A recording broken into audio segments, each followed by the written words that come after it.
Our story today is called A Horseman in the Sky. It was written by Ambrose Bierce. Here is Roy Depew with the story.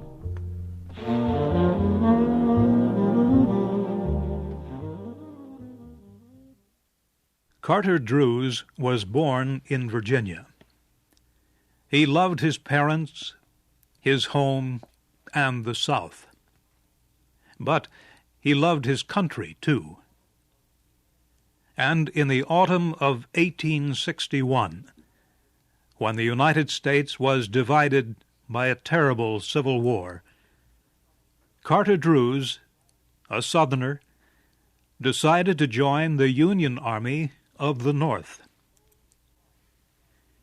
He told his father about his decision one morning at breakfast. The older man looked at his only son for a moment, too shocked to speak. Then he said, "As of this moment, you are a traitor to the South. Please don't tell your mother about your decision. She's sick, and we both know she has only a few weeks to live." Carter's father paused, again looking deep into his son's eyes. "Carter," he said, "no matter what happens, be sure you always do what you think is your duty." Both Carter Drews and his father left the table that morning with broken hearts. And Carter soon left his home and everyone he loved to wear the blue uniform of the Union soldier. One sunny afternoon, a few weeks later, Carter Drews lay with his face in the dirt by the side of a road. He was on his stomach, his arms still holding his gun. Carter would not receive a medal for his actions. In fact, if his commanding officer were to see him, he would order Carter shot immediately. For Carter was not dead or wounded. He was sleeping while on duty. Fortunately, no one could see him. He was hidden by some bushes growing by the side of the road. The road Carter Drews had been sent to guard was only a few miles from his father's house. It began in a forest down in the valley and climbed up the side of a huge rock. Anyone standing on the top of this high rock would be able to see down into the valley. And that person would feel very dizzy looking down. If he dropped a stone from the edge of this cliff, it would fall for 600 meters before disappearing into the forest in the valley below. Giant cliffs, like the one Carter lay on, surrounded the valley. Hidden in the valley's forest were 5 Union regiments, thousands of Carter's fellow soldiers. They had marched for 36 hours. Now they were resting and about the Union army, hiding in the forest. The soldiers would find themselves in a trap with no escape. That was why Carter Drews had been sent to guard the road. It was his duty to be sure that no enemy soldier, dressed in gray, spied on the valley where the Union army was hiding. But Carter Drews had fallen asleep. Suddenly, as if a messenger of fate came to touch him on the shoulder, the young man opened his eyes. As he lifted his head, he saw a man on horseback, standing on the huge rocky cliff that looked down into the valley. The rider and his horse stood so still that they seemed made of stone. The man's gray uniform blended with the blue sky and the white clouds behind him. He held a gun in his right hand, and the horse's reins in the other. Carter could not see the man's face because the rider was looking down into the valley. But the man and his horse seemed to be of heroic, almost gigantic size, standing there motionless against the sky. Carter discovered he was very much afraid, even though he knew the enemy soldier could not see him hiding in the bushes. Suddenly the horse moved, pulling back its head from the edge of the cliff. Carter was completely awake now.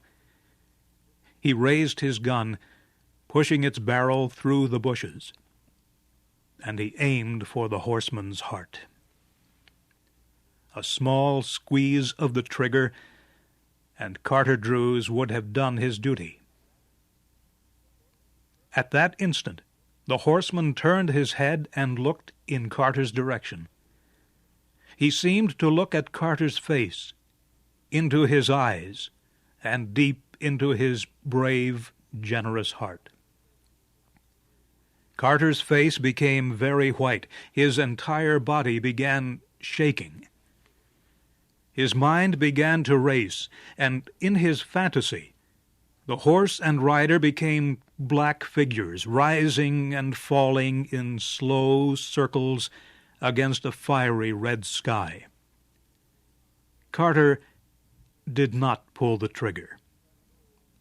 Instead, he let go of his gun and slowly dropped his face until it rested again in the dirt. Brave and strong as he was, Carter almost fainted from the shock of what he had seen. Is it so terrible to kill an enemy who might kill you and your friends? Carter knew that this man must be shot from ambush without warning. This man must die without a moment to prepare his soul, without even the chance to say a silent prayer. Slowly, a hope began to form in Carter Drews's mind. Perhaps the Southern soldier had not seen the Northern troops. Perhaps he was only admiring the view. Perhaps he would now turn and ride carelessly away. Then Carter looked down into the valley so far below. He saw a line of men in blue uniforms and their horses slowly leaving the protection of the forest. A foolish Union officer had permitted his soldiers to bring their horses to drink at a small stream near the forest, and there they were in plain sight. Carter Drews looked back to the man and horse standing there against the sky. Again he took aim, but this time he pointed his gun at the horse. Words rang in his head, the last words his father ever spoke to him. No matter what happens, be sure you always do what you think is your duty. Carter Drews was calm as he pulled the trigger of his gun.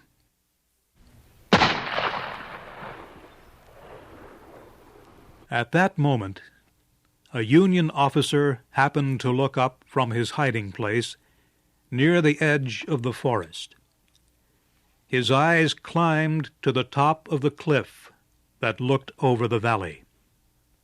Just looking at the top of the gigantic rock so far above him made the soldier feel dizzy.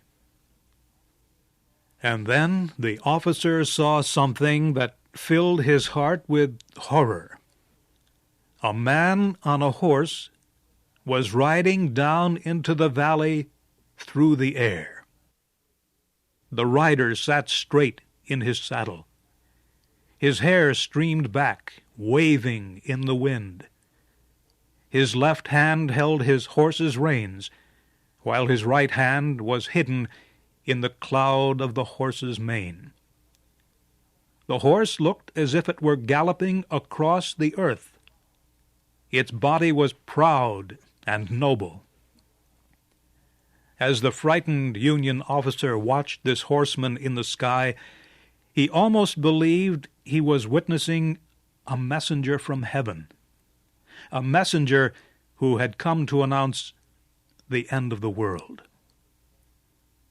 The officer's legs grew weak, and he fell. At almost the same instant, he heard a crashing sound in the trees. The sound died without an echo, and all was silent. The officer got to his feet, still shaking. He went back to his camp, but he didn't tell anyone what he had seen. He knew no one would ever believe him. Soon after firing his gun, Carter Drews was joined by a Union sergeant. Carter did not turn his head as the sergeant kneeled beside him. "Did you fire?" the sergeant whispered. "Yes." "At what?" "A horse. It was on that rock. It's not there now. It went over the cliff." Carter's face was white, but he showed no other sign of emotion. The sergeant did not understand. "See here, Drews," he said after a moment's silence, "why are you making this into a mystery? I order you to report. Was there anyone on the horse?" "Yes." "Who?" My father."